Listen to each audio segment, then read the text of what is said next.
everyone. This is Jacqui Cooper with CryptoMom2 and the Blockchain Legal Institute, and I'd like to welcome everyone to the show. And remember to like and subscribe because there's a ton of interviews that I have in the queue that I will be sharing shortly, and I want to make sure you're always in the know for what's going on within our blockchain decentralized community. Today, I have a really special guest on, and before I hop over to him, one of the reasons why I'm really excited about chatting with him is because of his diverse talent, from music to writing to just marketing, and the creativity goes on and on. So I know we're gonna have a very fun conversation, and it will provide a lot of information to you who might be in business, who are looking for new directions and new ideas on how to market within the Web3 space. For those that are new to CryptoMom2 and also the Blockchain Legal Institute, let me just share a little bit about my background.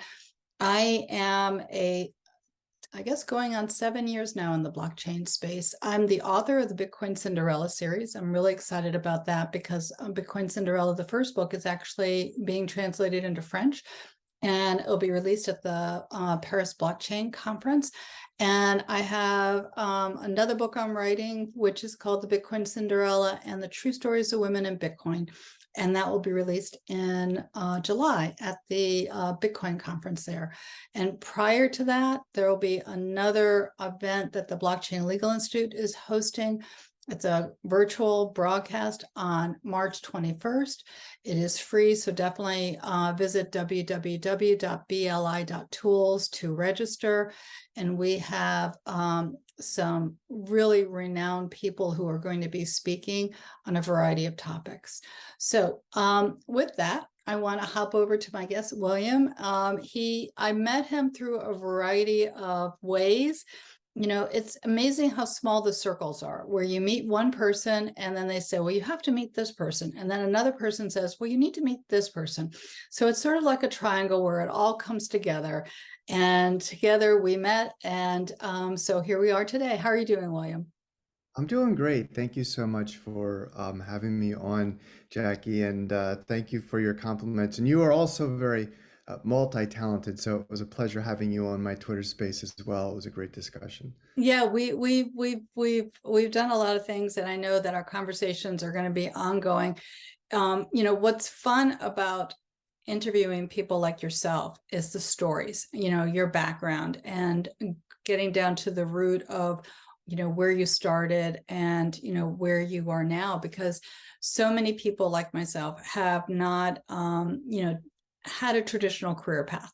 For those that are younger than us, I view myself as young at heart, but you can start in one field and go into another field, and you take the skills that you learn from, the job categories, whatever they might be.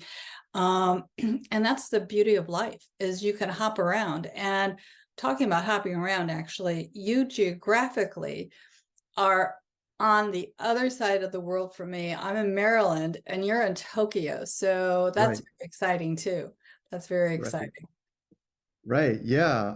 So your point about jumping around and hopping around, I think is a good way to sort of get into Web3 and sort of talk about Yeah. my journey, because I think it represents um, other people's parallels. As you said, making a career change, that like whole story that yeah, it's possible and it's a lot of work, but you can do it. But just about how people sort of fall into Web3. Not everybody in this space is here because they set out to stake their claim in Web3 or stake a career in Web3. And I think a lot of us just sort of fell into it. Looking at my career, so I was in technology. I worked on Wall Street as a technologist, had my own business in New York, and was written a lot of lines of code, have been a data scientist, have been heavy in data analytics. So it was very much a technical career. But at the same time doing that, I was doing art on the side because I've always been an artist, and I have played music. In college, I played piano bar as one of the ways that I got through college, playing piano and singing. So I always had those talents, but at the same time, the technology stuff was paying the bills. But I noticed sometime I would say in the 90s when the outsourcing wave hit the US really for the first time, in that a lot of the tech jobs started to go offshore and to nearshore. So nearshore being Canada, offshore being mostly at that time India. Nowadays you have India, the Philippines, pretty much everywhere else. I said, my gosh, I need to differentiate myself, right? How can I sort of put myself, ahead of the other people that are just slinging code? So I started to write articles. I started to lecture. I started to teach classes at universities, at Burke University, City University in New York, and differentiate my value in the sense that, hey, I was going to be an expert in this space. So fast forward to Web3 and how I fell into Web3. I was asked to run a Web3 news desk just because I had built this huge portfolio of writing. I had the technical background. I knew enough about Web3 because I had been creating NFTs and selling a lot of NFTs of my art. So just like this confluence of the, having tech savvy, so knowing what the blockchain does and how it functions, maybe not on a 10-foot level, but a 6-foot deep level, and having the art background, having the writing background, editing background, and it just all came together. And I was like, okay, yeah, let's do this. So started to invest in some altcoins, had some wins really quick, and then lost all that money Mhm. and more. I'm definitely in crypto. I'm still negative. I'm going to be honest. I'm not one of those people that goes on YouTube or TikTok or whatever and talks about how much money they've made, blah blah blah. I'm actually negative. So and I think that's maybe a good thing because it shows that I'm in this space for the right reasons. I'm here for the promise of promise of decentralization. I'm here for the friendships that I built, et cetera, et cetera.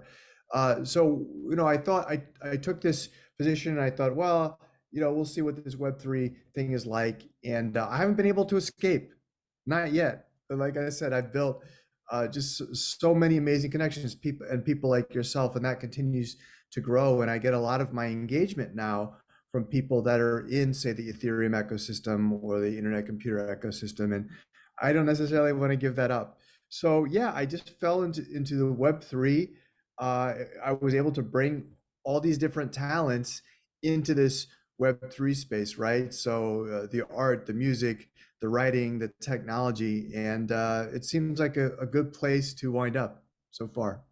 So you were sharing with me off screen that you are in the process of doing something in the music field, Yeah. and you do things in the marketing area. What do you want to talk about first? Because we have a variety of things that we can chat about, and I know that everyone who's in business always needs help marketing. So do you want to talk about music first, or do you want to talk about the marketing?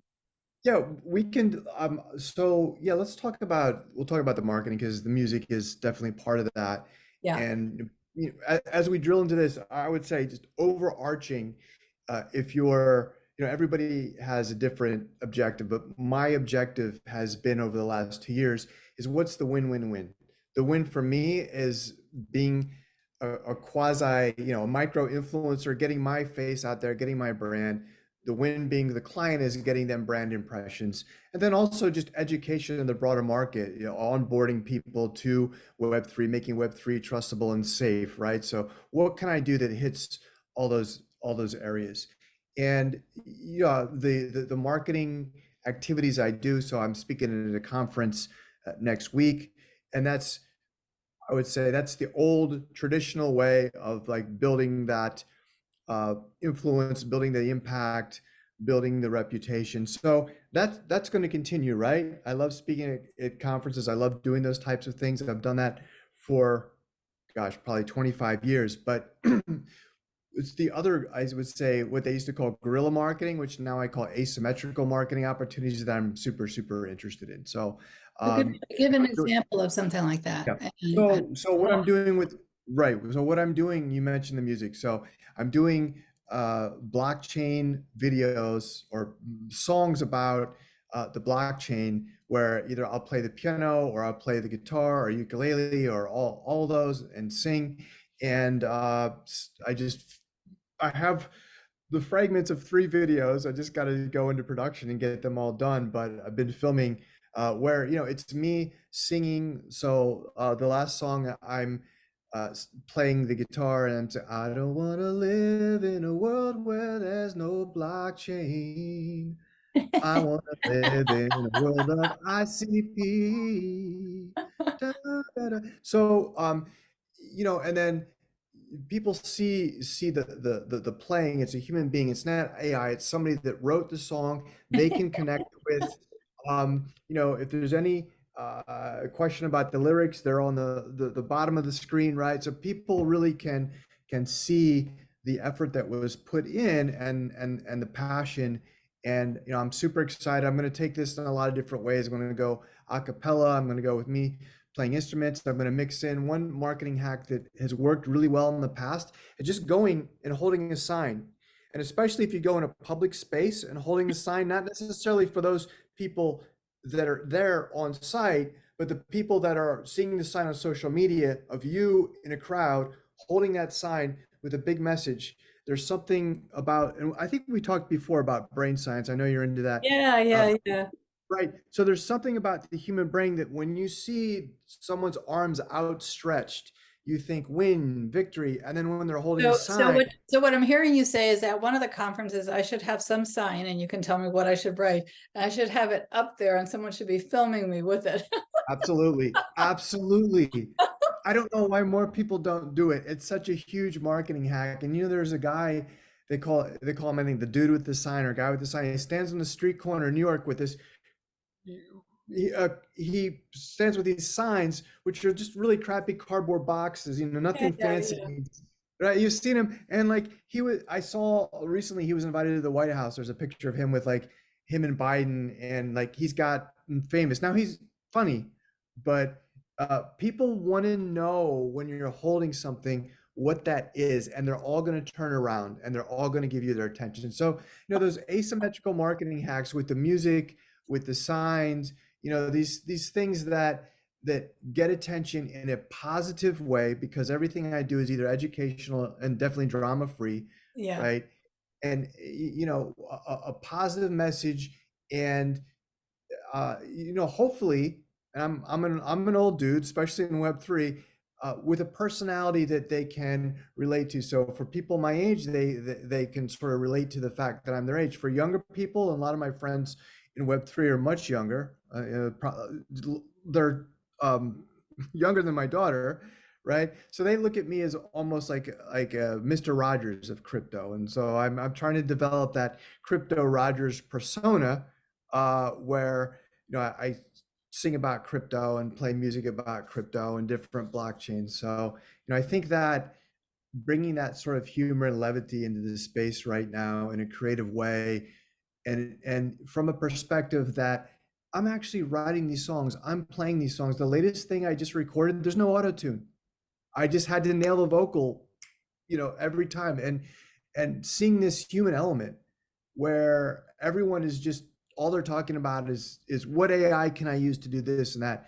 And we're losing and that's fine. I use AI, but we're also losing our collective human experience, and that experience of what it means to paint a canvas, what it means to write a Yeah. book, if you've Yeah. done, what it means to actually learn how to play an instrument. And that is something that is so magical and so special, that adds such a dimension to life. And I really am worried that with AI that we're going to lose more and more of that. I think AI is an interesting tool right now. I know when when games first came out, the online games, I was so against it. My daughter wanted to play, and I was saying, no, you can't. And a friend of mine gave her the gaming portal or whatever, and I said, why are you doing that? And then after I learned more about it, I realized, wow, it's the eye-hand coordination. There's different things that are going on within the game that she has to problem solve, and so there was a lot of benefit to it, and I had made a snap judgment. I know that with AI, I agree with you. I used to play the tuba. So, Wow. and yeah, and my dad tried to teach me how to play the piano, and I learned a little bit, but I was not very proficient at it. There's definitely a benefit for doing the hands-on real life, music, art, using the creative juices and not having it be machine. But once you also learn the pieces of what those elements are, and then you add the machine to it, the AI to it, then you can kind of take it to the next level. I know for my next book, which the Bermuda book, the artist who I met in Bermuda is actually a hotel owner of the Four Ways Inn. He takes photographs, and then he uses glass to actually take photographs through, which distorts the image in a way. And then he digitalizes it. So again, they're using the tools can create some really magical things, but you do have to understand the basics. It's like a language. You have to Right. understand, how to speak the language before you can kind of go the next level. And so where do you, let's go back to the marketing side, where do you think that businesses need to look to actually find that unique way to market? Or when they come to you as a consultant, how do you kind of work with your clients to help them find their niche and their sign? Yeah, this is I could go a million ways, right? Answer this Yeah, question. So let me go in one direction, right? sure. So I think subject matter expertise in the actual space, in the actual vertical, right? So I know the Web3 space, and Hmm. that's very important. Now I do ghostwriting and I do writing for other industries, right? Financial, waste management, those types of things. But when it comes to putting my face or my song or something, it's been primarily Web3, and marketers need to find people that are invested in that same space. That's the key, right? That I have skin in the game, in the industry, in the space, in that vertical that they want to advertise in, right? And that is more than just superficial, right? It's more than just lip service. It's really, having that understanding of the people in the space, having the connection and the personal connection to the other people, and when I say invested, I don't only mean financially. I mean Yeah. just invested in the community, because I have a reputation that I've built over several years now in Web3 that's important to me, that I want to keep building on, and I'm not going to do anything to tarnish that, right? And I won't take on any projects that, if something looks like a rug pull or something looks, iffy. So, it's projects coming to me in the Web3 space and saying, okay, hey, there's a trustability. This guy has an investment in this space. Look for people that not only have SME subject matter expertise, but are personally invested in the space. Super, super important, right? Otherwise, I mean, you can go get a TikToker that has 1 million followers to do, shill whatever, but that doesn't mean people are going to trust that person. That's true. And also with a lot of the individuals that have those followers, the challenges are sometimes the followers are real, but sometimes they're not always, the numbers are not always real. And that's the other realization that I had as I was working through the space. It's like it's the little aha moments that you realize, oh, okay. Yeah, and I've seen it all when it comes to fake followers, and I'm well aware of the different techniques. One thing that I did, I would say, I don't want to say it's unethical, but it was something that someone actually did for me. I didn't really know that it was going on, is that they said, hey, we're going to get you more followers. We're not going to bot you, but we'll do a crypto giveaway. So they gave away, I don't know how much money. It wasn't a lot. And as part of it, it's like, hey, you got to follow this person, and you got to follow William. So overnight, my followers probably doubled or tripled. Okay, great. right? So that was a good mind hack where if I wanted bigger accounts to follow me, they said, "Hey, this guy's got 18,000 followers," Right. which is down to 10,000 followers now because after the money was distributed, all those people that followed me that was just superficial, unfollow, unfollow, unfollow. So I think I've finally stabilized around 10,000 real followers now, but um, I lost probably 8,000 of those followers. They weren't real. And here's the other thing is that Twitter algos see this. And I get the reports and it's okay, this month you lost 2,000 followers. Well, don't think that Twitter's not punishing me. And I've seen it right now. So this whole thing has to work its way out of the system, out of the algos for me to start getting better traction on my material. So cautionary tale, if there's anybody out there that's thinking of doing any type of weird like black hat thing or even something that's legit, but maybe a little dicey, don't do it because you're going to pay in the long run. You got to grind every day. There's no other way to do it. You Yeah. got to you got to be on Twitter Spaces. You got to grow organically. And I was off of social for 12 years. I was teaching when I taught data analytics classes at college. I told my students, don't be on Facebook. You don't want to. It's a waste of time. They're taking your data and selling it. Well, I wish I would have stayed on Twitter because I have at least 50 to 100,000 followers right now, but I didn't. So I'm building from scratch in the last 2 years. So my story is, and again, it has been built authentically, but it's on multiple platforms. So when I look at multiple platforms like Twitter, LinkedIn, Instagram, YouTube is kind of shabby right now, Facebook, Lineable, and I count all the followers. I have about 20,000. But the Mhm. reason why I also suggest to people do multiple platforms is sometimes you get blocked, or there are different reasons why things happen where accounts kind of get changed. So Mhm. again, if you have multiple platforms and you are trying to communicate out, even if it's a temporary situation, then you can still get your word out.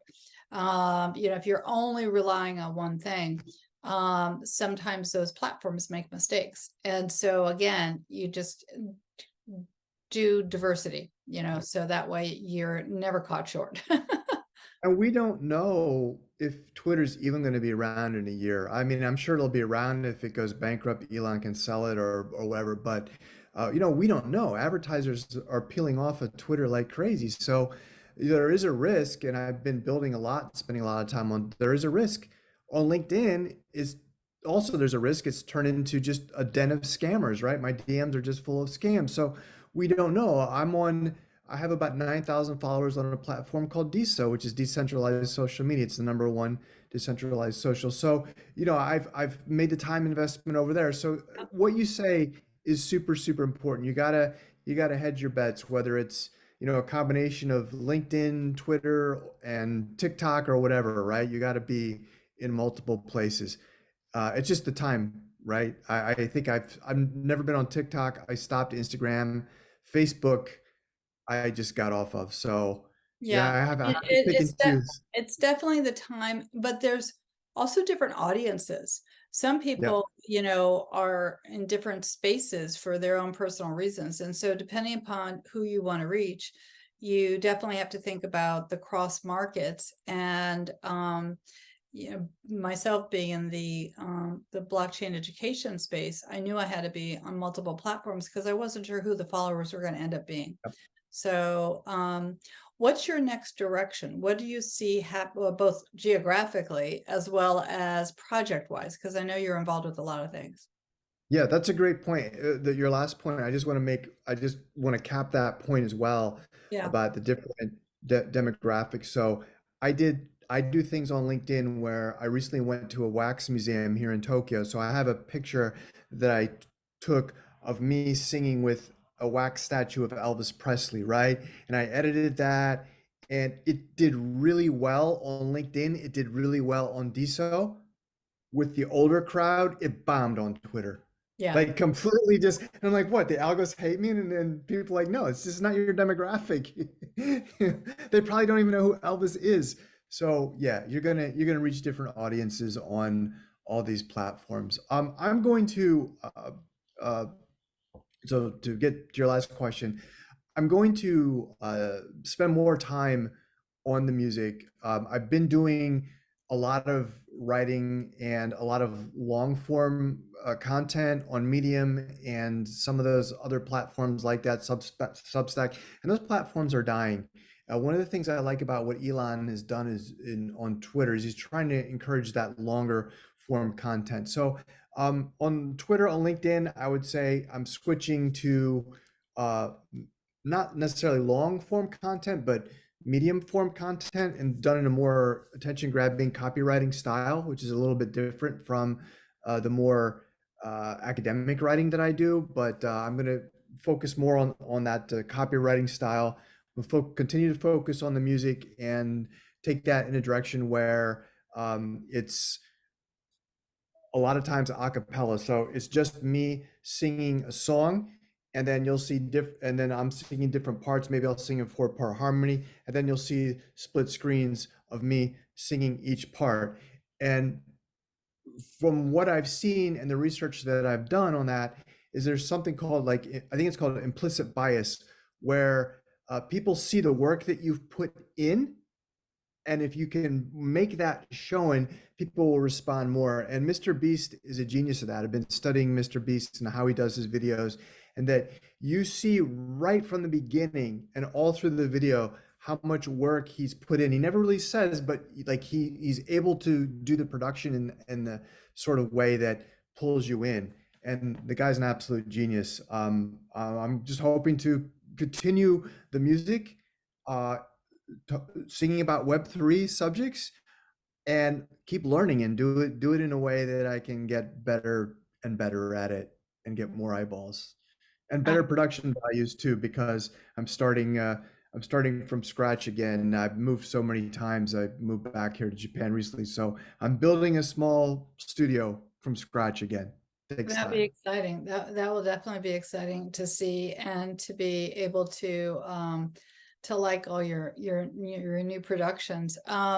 Do you think that the length of the music shorts makes a difference in terms of the responses, or what have you found works from that marketing perspective? Yeah, so if you look at the stats, when I was doing non-music videos on some of the different platforms, after 8 seconds, 7 to 8 seconds is where your stats just go like this. The thing that Mr. Beast is able to do, and some of the really big social media accounts that do videos, is they're able to get past that 8 second mark, Mm, right? And there are different techniques, but I have songs that I've written that, yeah, they're 4 5 minute songs, or I could reduce to 3 minute songs, and I have a solo and all that, but nobody really wants to see that. So I'm going to keep the songs probably to around 1 minute, maybe a little bit less, maybe a little bit more. And with the subtitles, that helps the attention, but also interspersing other things. Maybe it's me with a sign. I'm doing one where I say something about, I say, go jump in a lake when Solana breaks. And I'm not supposed to drag other blockchains through the mud, but I it was too low hanging fruit. So then I'll intersperse a picture of a guy jumping, in a ice icy river, like that type of thing. So again, I'm still learning. I have a lot to learn to get to Mr. Beast level, but one day maybe I'll be in that category. So what it reminds me that you're doing are the oh gosh, what do they call it? When you have the you have your product and then you have the jingle. It's like you're Right. doing jingles, jingles for blockchain. Yeah, I studied so years ago, and I do have a master's degree in music. I studied a lot of the jingle writing, and I studied Barry Manilow. People don't realize he got to start writing jingles, and like some of the things that he had done, and the hook lines, and catching people's attention in 5 seconds or 10 seconds, and I, simplicity is usually the best thing, right? And when you're trained as a musician, or you're a really you write really well, et cetera, et cetera. It's very difficult to dumb things down, Yeah. right? To go simple. And that's one thing that I'm having issues with when I try to adopt a more copywriting approach to some of my posts. It's like, okay, I got to go from a New York Times or Wall Street Journal reading level to a third grade reading level. And there's just that resistance, you know, like, but you I really guess have to maybe be. I don't have that challenge at the moment since I'm teaching elementary school, so I'm already right there. Okay. Yeah, yeah. Well, that's sort of like that's the audience that you want to write for when you do a lot of branding. And I need to be reminded. My coach reminds me of that too. He's like, this is too. What's the word he uses? Too erudite. No one's going to read this. So, how do people find you? Yo, you can find me on LinkedIn. I'm William Laurent, just my first name and last name. My website is under construction, but if you Google me, again, first name and last name, williamlaurent.com. And you can find me on Twitter, William Laurent with a 3. After that, definitely follow me on Twitter, follow me on LinkedIn, and I'll follow. Of course, I'll follow you back. I love to network with interesting people in the space. All networking is good networking, and I'm always here to be a mentor to others that are new coming into this space as well. Yeah, and for those that are driving or don't have paper and pen, don't worry about it. William's contact information will definitely be in the blog below, so you can just come right back to this conversation. I know that I'll be having this on Anchor, the talk show side, as well as up through various social media, so people will be able to see you. Any last minute thoughts that you'd like to share? No, I would say, yeah. If you're in the Web3 space, if you're an investor in crypto, you've probably lost money. Honestly, like the stories about people winning all this money and blah blah. If you've made money, that's great. Stay in, be careful, take your profits. If you haven't, or if you've been rugged, and I've been rugged by multiple projects, whether they were crypto projects or NFTs, don't give up hope. There's still a lot of great people. I've made some of the best friendships of my life these last few years in Web3. Just hang in there, because at the end of the day, the promise of decentralization, where we can own and monetize our creations, whether it's writing, whether it's a video of us dancing, whatever, and own our data, like, and not give that power to the big monolithic tech giants. That's important. That's why we need to all stick around in this space. I agree with you. I definitely agree with you. It's the power of the many, but it's also the power of the individual. So, I mean, that's what decentralization, kind of represents, is the individual making decisions for themselves, but in a collective community of like minds. So I mean, that's what I enjoy. And again, what you're saying about the experiences, I think we've all had similar experiences where something has gone wrong with a situation that you thought would be there and that you trusted. And that's why, again, it's really important for you to do your research, even though sometimes you won't know the behind the scenes story of a company and the liquidity behind it, but that's true also in the traditional business, the brick and It mortar is. businesses too. And many businesses during COVID weren't able to survive, and no fault of their own. Now sometimes there are people that will just do things that just aren't ethical, so but that can be in any space. And that's actually one of the reasons why I created the Blockchain Legal Institute, just because it's a centralized library to provide a variety of resources to try to check things out, see if you're hearing the same thing from a variety of resources, and be able to feel comfortable in whatever direction that you take as an investor or just an explorer of this community. So, and like you said too, there's a lot of good people in this space. So it's fun to meet, fun to network, both online, like in Zoom, and then, at the conferences, to meet in person, or just, I happen to fly over to Tokyo and meet you for coffee or tea. Absolutely. Yeah, you So just never. many, yeah, yeah. So many people like want to visit here or want to come back and visit, and they're like, "Oh, now that I know you're there." Yeah, Exactly right. Exactly absolutely. right. Exactly right. So I really appreciate your being on. I appreciated being on the Twitter space. I know we're going to continue our conversations and our friendship. And you know, as you're developing and doing more of your music, love to hear it, love to share it out and promote it. So for everyone who is listening, definitely like and subscribe, definitely follow William, definitely, you know, follow CryptoMom2 and all the other links that will be below. And as I always say at the end of all my shows, remember, be kind to yourself, be kind to others. We're all so interconnected. We're all part of one world, and now even more than others. So everyone, have a great day, and we will see you soon. Thank you. Talk to you Thank soon. you.